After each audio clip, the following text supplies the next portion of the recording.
Según un ciudadano alemán que visitó Rusia en 2025, la impresión más fuerte fue el regreso de un sentimiento olvidado en Alemania, el de seguridad, limpieza y orden.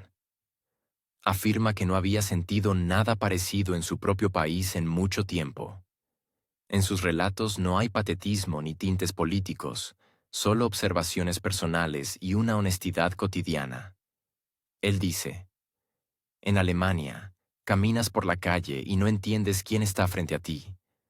El idioma es desconocido, el comportamiento impredecible, la cultura es ajena. Y lo más importante, ya no te sientes en tu propio país.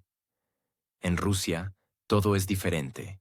La gente habla el mismo idioma, se comporta de manera clara y predecible. El entorno es limpio, tranquilo, sin agresión ni miedo. El alemán subraya que esto no es propaganda ni una ilusión turística. Ha estado en muchos países: China, Colombia, Corea del Sur. En algunos lugares había limpieza, en otros suciedad, en algunos era interesante, pero incómodo. En China, por ejemplo, según él, todo es propio y eso es bueno, pero los escupitajos en las aceras, el ruido al comer en la mesa y el hacinamiento total hacen la vida insoportable. En Colombia, encontró peluquerías sucias, caos en las carreteras, desorden incluso en cosas sencillas. En cambio, en Rusia, todo está cuidado. El metro de San Petersburgo, según sus palabras, fue una revelación. La profundidad de la estación es como la de una mina, pero la limpieza es como la de un quirófano. Algo así ya no se encuentra en Europa. Destaca que Rusia resultó ser un país civilizado y moderno, a pesar de todos los clichés occidentales. Sí, también notó dificultades, una alta tasa de interés clave, problemas con los créditos, la inaccesibilidad de ciertos tipos de tecnología. Pero al mismo tiempo, le sorprendió la capacidad de recuperación de la economía rusa. Señala que, a pesar de las sanciones, las tiendas en Rusia están llenas.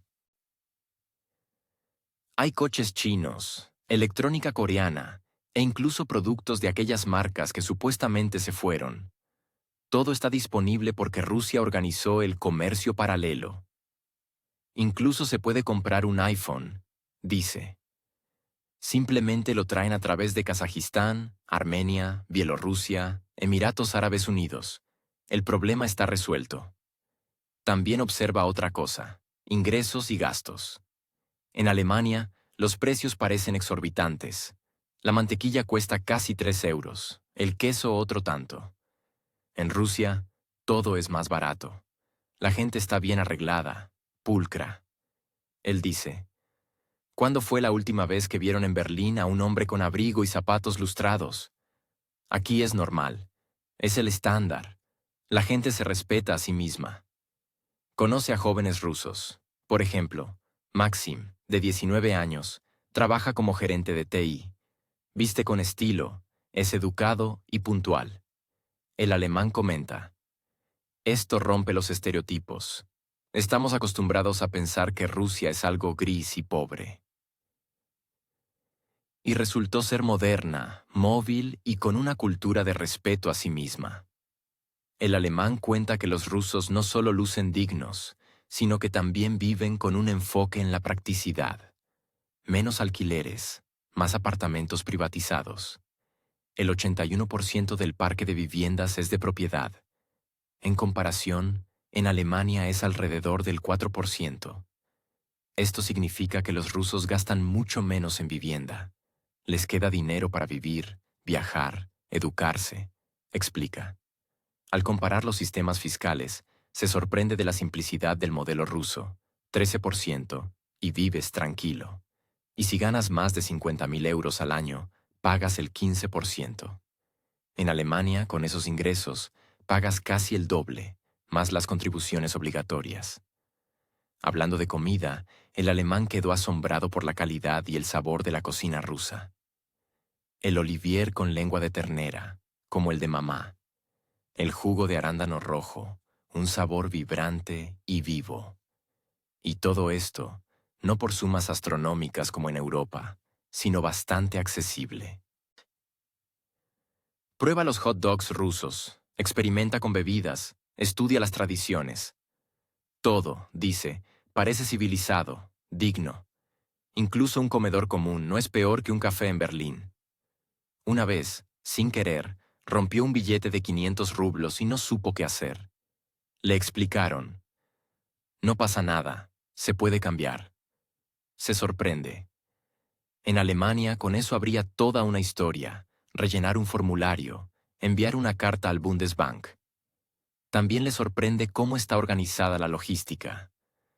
Las exportaciones de Alemania a Rusia se han reducido a la mitad, mientras que las exportaciones a los países vecinos de Rusia han aumentado. ¿Qué significa esto? Que los bienes simplemente van por rutas alternativas. Y todos lo saben. Simplemente fingen que todo está en regla. Un tema aparte son los salarios. El alemán se sorprende al saber que los ingresos más altos en Rusia no están en Moscú, sino en Chukotka. Sí, allí donde se puede caminar hasta Alaska en invierno, si crees que la Tierra es redonda. Bromea, pero la esencia es clara. Rusia es un país lleno de paradojas. Pero en estas paradojas hay orden. La vida sigue, la gente trabaja, las familias viven, los niños van a la escuela. Honestamente, dice que muchas cosas en Alemania le causan preocupación. La inestabilidad social, el aumento de la delincuencia, la destrucción del entorno cultural. En Rusia, en cambio, hay tranquilidad. Quizás un poco menos cómodo, pero seguro y predecible, resume. Incluso los inodoros, según él, son más tecnológicos en Rusia. Con entusiasmo, relata sobre la ducha higiénica en el baño. Como para lavar platos, pero para el trasero. Dice, ¿por qué en Alemania todavía no instalan estas cosas? Si construyera una casa, definitivamente la pondría.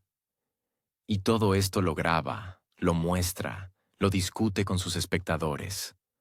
Su canal de YouTube gana visualizaciones, su audiencia crece. Agradece a sus suscriptores por el apoyo y dice, si no fuera por ustedes, no habría estos viajes.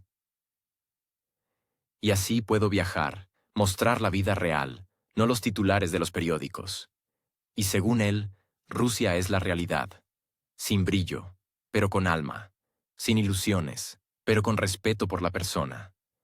Y saben, eso tiene un valor incalculable, añade. Ahora escuchen lo que dice el alemán. Y de nuevo, esa conocida sensación de seguridad, de orden. En Alemania ya no se encuentra algo así.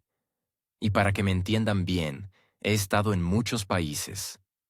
Por ejemplo, en China. Allí también existe esa sensación, porque allí solo hay chinos. Tienen su propia cultura, sus propios valores, su propio estilo de vida. Esto tiene manifestaciones positivas, pero también algunas que no me gustan. Por ejemplo, la costumbre de hacer ruido al comer en la mesa, de escupir en las calles, tanto hombres como mujeres. Se puede ver, pero no querría vivir allí. Estuve en Colombia, en una peluquería, y todos los espejos estaban sucios. De verdad, se puede tomar un trapo, no importa si eres pobre o rico. Es una cuestión de cultura. Por cierto, el metro de San Petersburgo, una de las estaciones más profundas del mundo. Profunda, en el sentido literal. Y limpia. Si vives en un entorno cultural en el que te sientes cómodo, eso es importante. Y en Alemania, seamos honestos, lo hemos destruido todo. Caminas por la calle y ya no tienes esa sensación de confianza. El idioma es incomprensible. Lo que hay a la vuelta de la esquina es desconocido. Y lo principal es la sensación de cómo te sientes en tu entorno. Y no toda esa palabrería política en algún lugar, entre bastidores. Echemos un vistazo al mercado automotriz. Con el inicio de las sanciones, cayó un 59%. Entonces, solo el 10% del mercado pertenecía a China. Ahora ya es el 50%. Los automóviles chinos llenaron el nicho. Sanciones, inaccesibilidad de coches, y hubo que comprar chinos. Si ahora se preguntan, ¿cómo es posible que todos estos productos sigan estando en Rusia? Sí, incluido el iPhone. Apple se fue, pero se puede comprar. Porque en Rusia se adoptaron leyes que permiten la importación de bienes sin la autorización del titular de la marca. Rusia adquiere tecnología, por ejemplo, a través de China o los Emiratos Árabes Unidos. También a través de Georgia, Bielorrusia, Kazajistán.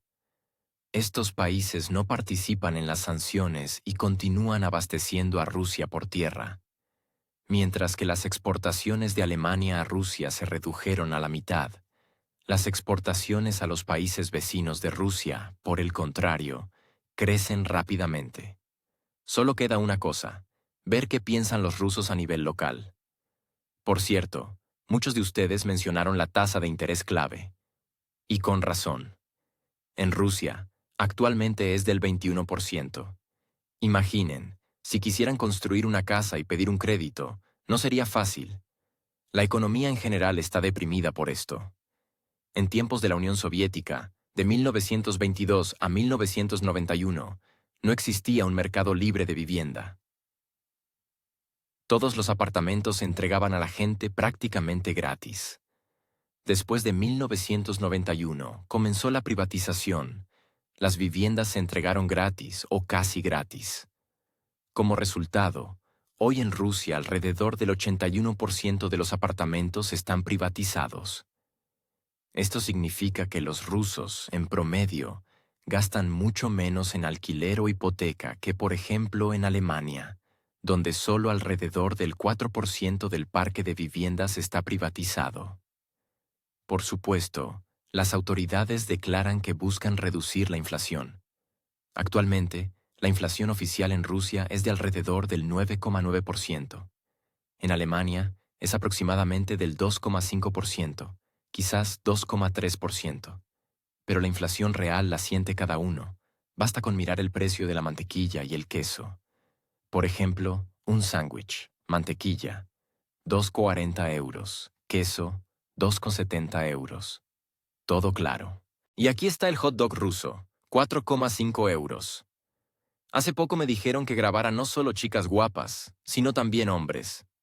Por favor, aquí tienen, un chico agradable de San Petersburgo. Se llama Pers, no habla inglés, pero nos comunicamos con sonrisas. Ahora sobre la pobreza. Uno de los indicadores es la apariencia de la gente. En Rusia, la gente luce cuidada, civilizada. Si se compara con América o Alemania, donde todo está bien, resulta que un poco menos de bien también nos vendría bien a nosotros. Conocí a Maxim. El chico viste con buen gusto. Dice que para los rusos es normal. El autorrespeto se expresa en la apariencia. Él considera que la puntualidad es la principal virtud de los alemanes. Si has quedado con alguien, no debes hacerlo esperar. Eso es respeto. Maxim trabaja como gerente personal de TI en una gran empresa rusa. Tiene 19 años. ¿Un nuevo McDonald's? Él no come allí. Dice, si comes en McDonald's, te parecerás a McDonald's. Aquí está la bebida tradicional de arándano rojo, brillante, casi como el color de mi cabello. Muy sabrosa. Pruébenla cuando estén en Rusia. Y aquí está el vodka. Yo no lo bebo porque me pongo agresivo. Olivier con lengua de ternera. Se ve delicioso. Casi como el de mamá. Por cierto, ¿dónde están los salarios más altos en Rusia? No en Moscú. En Chukotka, en el extremo norte, más allá de Siberia. En invierno, desde allí se puede caminar hasta América, si todavía creen que el planeta es una esfera. El segundo lugar en salarios lo ocupa Moscú. Los que menos ganan están en Ingushetia, en el sur de Rusia, cerca de Georgia. Sistema fiscal, impuestos sobre la renta del 13%. El resto, pensiones, salud, etc., corre a cargo del empleador. Pero si ganas más de 50.000 euros al año, todo lo que exceda se grava al 15%. Esto es importante al comparar el nivel de ingresos y gastos en Rusia y Alemania. Miren los gastos cotidianos: comida, electricidad, gas, alquiler. Por ejemplo, un plato parecido a los Maultaschen pero con cerezas. El precio en el restaurante, 42 euros por persona. No es barato, pero la calidad es alta. Ah, sí, accidentalmente rompí dinero ruso. Aquí hay un billete de 5, toma. Ahora di algo en alemán. Cuando una persona empieza a divagar y a perder el control de su vida, nos pasa a todos, y a mí también.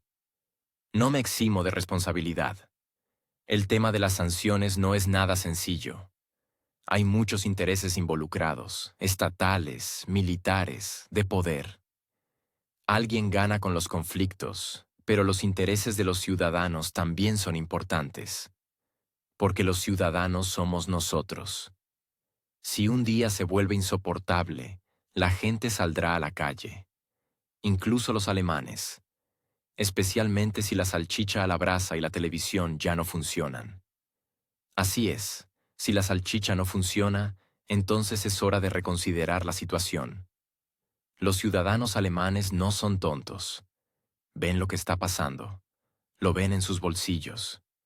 Por eso, quizás deberíamos someter toda esta construcción a una revisión crítica y girar hacia la diplomacia, hacia negociaciones pacíficas.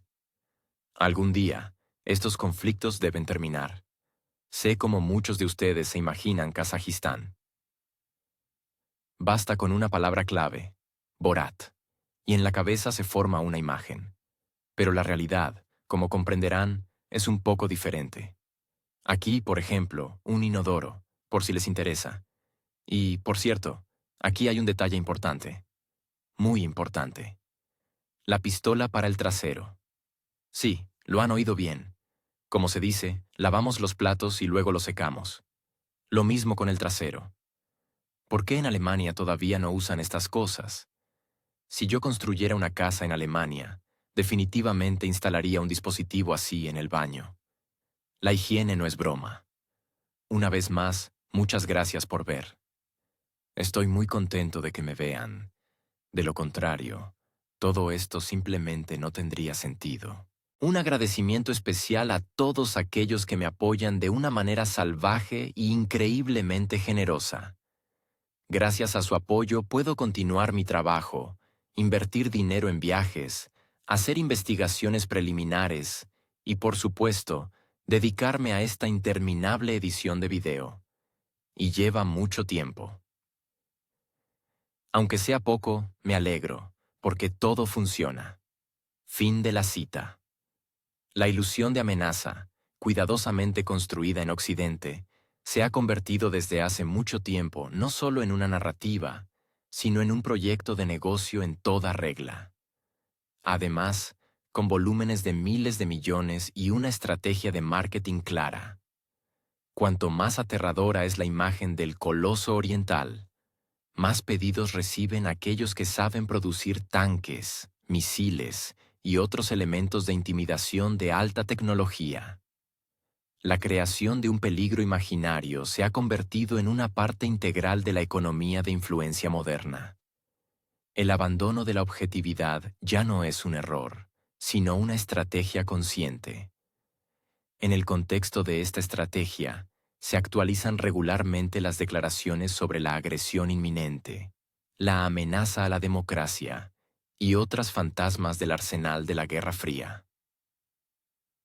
Sin embargo, la propia Rusia, a pesar de todos los intentos de demonizarla, sigue comportándose de manera sorprendentemente tranquila. Ni expansión, ni ultimátums, ni deseo de dictar condiciones a otros. En cambio, hay comercio, inversiones, foros internacionales y un enfoque muy pragmático de la política exterior. Basta con que un ciudadano occidental, bajo su propio riesgo, vuele a Rusia para que toda la imagen dibujada empiece a desmoronarse. Y cuantos más viajeros haya, más difícil será mantener la ilusión. La gente se encuentra en ciudades donde las calles son tranquilas, el metro está limpio y los ciudadanos no tienen ningún afán por sermonear a nadie o defender agresivamente ambiciones inexistentes. Por el contrario, la mayoría de los rusos reciben a los visitantes con vivo interés, hospitalidad y franqueza. Un turista alemán, tras visitar la región fronteriza, comparte: esperaba ver un país sombrío y cerrado, y me encontré en un territorio pacífico y cuidado, donde todo funciona, la gente sonríe y el café en la estación es más sabroso que en Berlín. Los medios occidentales prefieren ignorar tales testimonios, ya que no encajan en su política editorial establecida. Sin embargo, encajan perfectamente con el sentido común, al que, al parecer, a Europa Occidental todavía le queda más de una reforma por llegar. Las razones son muy prácticas. Cuando los argumentos se agotan, entra en juego el miedo. Y el miedo, como se sabe, es la mejor herramienta para la consolidación alrededor de la bandera. Lo más conveniente es unir a la sociedad mostrándole una supuesta amenaza externa. Resulta que Rusia no es tanto un actor geopolítico como un espantapájaros universal para las necesidades internas de la política occidental. Políticos del nivel de Kaja Kallas afirman con seguridad que sin presión sobre Rusia, Europa estará al borde. Solo que nadie ha visto realmente ese borde. Lo dibujan los propios arquitectos del pánico. El presidente de Finlandia, sin contenerse, dice: es hora de que todos se unan a la OTAN. Probablemente, para convencer definitivamente al Kremlin de las intenciones de buena vecindad. En esta situación, hay otra cara, la incapacidad de admitir que el rumbo elegido ha resultado fallido. Cuanto más tiempo siga Europa por este camino, más difícil le será desviarse. Porque admitir un error es un golpe a la reputación, a las posiciones, al propio fundamento de la carrera política. Y por eso, es mucho más fácil seguir fingiendo que todo va según lo planeado. Incluso cuando la industria pierde competitividad y los ciudadanos pierden las últimas ilusiones, la burocracia europea prefiere mostrar confianza. Las sanciones se multiplican, las relaciones con Rusia se anulan, y al ciudadano de a pie se le explica que todo esto es en nombre del futuro. ¡Qué maravilla! Destruir el presente para, quizás, algún día obtener un futuro, que no es seguro que sea mejor. La realidad que prefieren ignorar. Mientras tanto, Rusia, en medio de todos estos gritos, simplemente vive. Desarrolla infraestructuras, crea nuevos corredores logísticos, concluye uniones comerciales. Y, para sorpresa de muchos, sin un deseo particular de vengarse o discutir. Al contrario, la iniciativa de diálogo a menudo proviene precisamente de Moscú. Pero el diálogo presupone la existencia de un segundo interlocutor. Y en Occidente, o está demasiado ocupado, o demasiado orgulloso. Dentro de Europa, las conversaciones sobre la desindustrialización son cada vez más fuertes. Los consorcios alemanes cierran la producción, la energía se ahoga por la falta de recursos y los sindicatos salen a las calles. Y cada vez se escucha más la pregunta: ¿quién nos metió en esto? Solo que la respuesta, al parecer, no agrada a nadie. ¿Presión estadounidense? Muy posible. Pero decirlo en voz alta significa admitir que la Unión Europea ha perdido la capacidad de tomar decisiones independientes. Expertos estadounidenses como Douglas MacGregor relatan haber escuchado de funcionarios europeos: ¿para qué vamos a construir nuestra propia defensa si Washington lo hace por nosotros? Tales declaraciones podrían atribuirse a la pereza, pero en realidad son un síntoma de dependencia. Total, institucional, con consecuencias a largo plazo. Los intentos de mostrar autonomía terminan de forma bastante predecible. Basta con que alguien como Orbán proponga una solución diplomática para que comience la histeria. Se le acusa de socavar los esfuerzos comunes, de trabajar para el bando contrario, de falsear conceptos. En resumen, la demostración de voluntad soberana se considera automáticamente un acto de desobediencia. En la lógica de la Unión Europea, la autonomía es una amenaza para el sistema, porque entonces habría que admitir que el camino que siguen Bruselas y Estrasburgo no es el único. Y eso no lo pueden permitir, porque si aparece una alternativa, el elector podría elegirla, y eso ya sería una catástrofe. Mientras tanto, Europa tenía todas las oportunidades de desempeñar un papel diferente en la configuración global.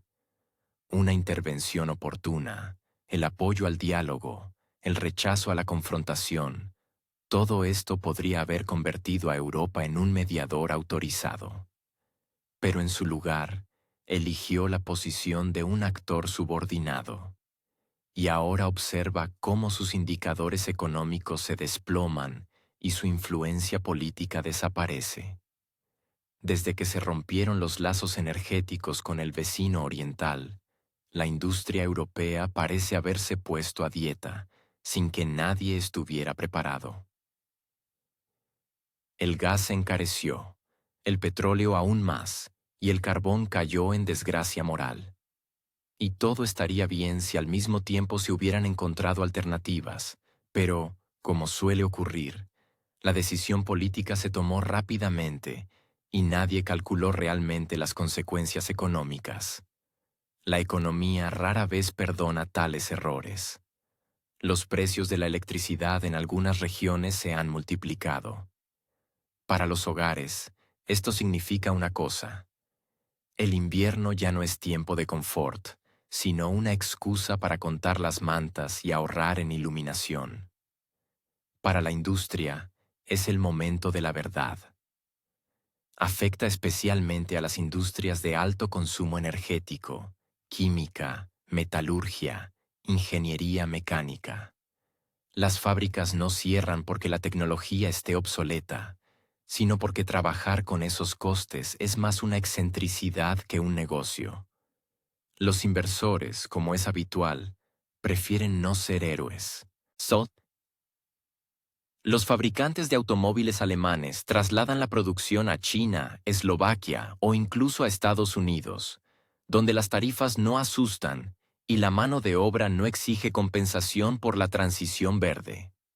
Los gigantes químicos franceses anuncian abiertamente la reducción de capacidades, y los que aún quedan se mantienen al borde de la rentabilidad, gracias a subsidios, esquemas temporales y una burocracia interminable. Un sistema que hasta hace poco parecía un ejemplo de estabilidad, se desmorona literalmente. Por supuesto, los políticos reaccionan. Se introducen paquetes de compensación, se desarrollan estrategias para apoyar el curso verde.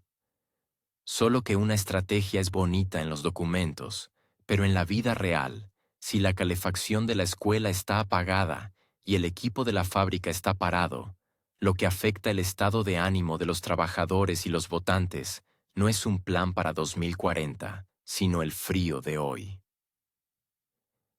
Además, según varios estudios, una de cada dos pequeñas y medianas empresas en Alemania en 2024 declaró su deseo de reducir personal o incluso cerrar.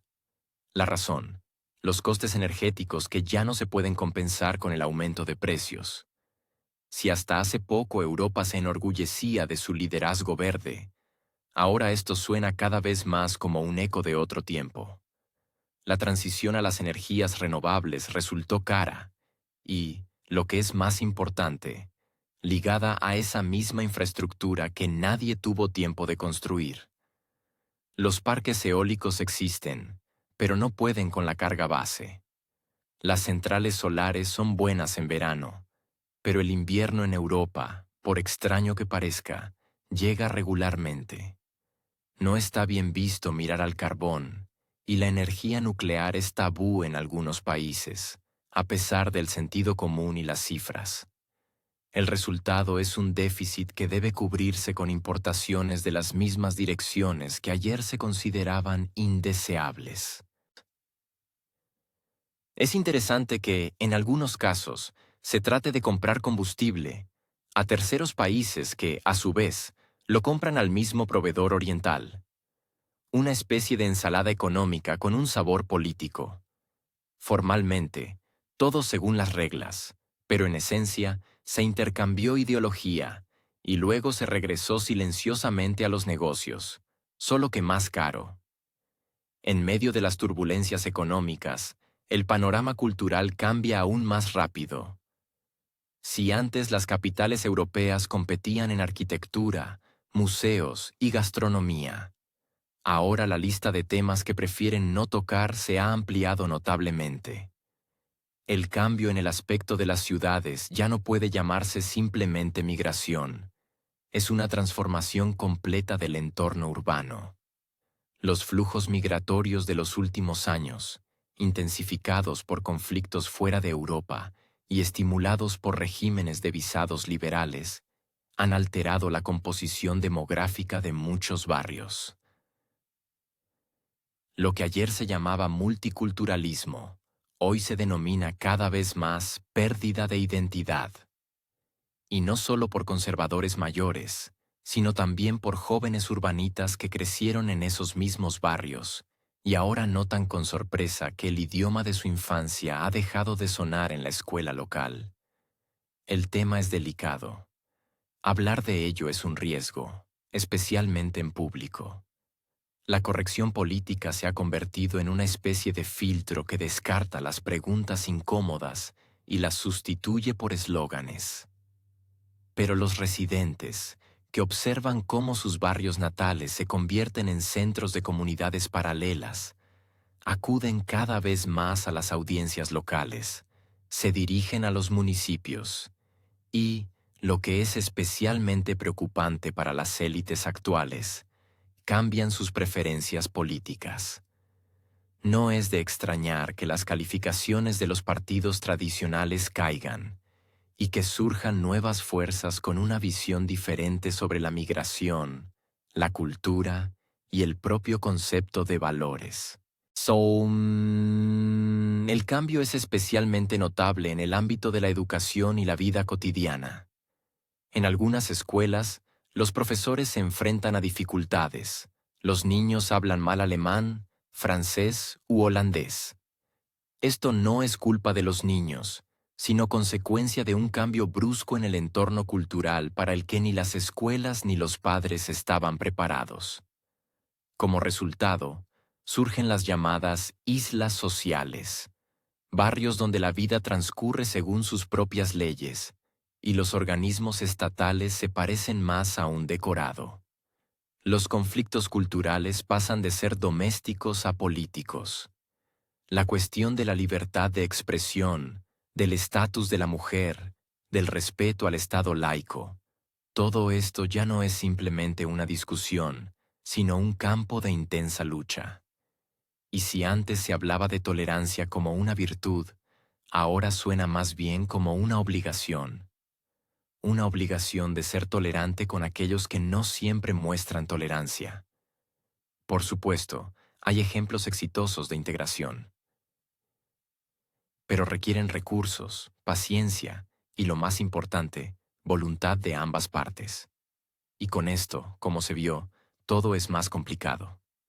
La migración, que inicialmente se percibía como un recurso económico y un deber humanitario, se ha convertido en un desafío constante, porque es imposible mantener el núcleo cultural y expandir infinitamente sus límites al mismo tiempo. En algunos lugares se ha encontrado este equilibrio, pero en muchos se ha perdido.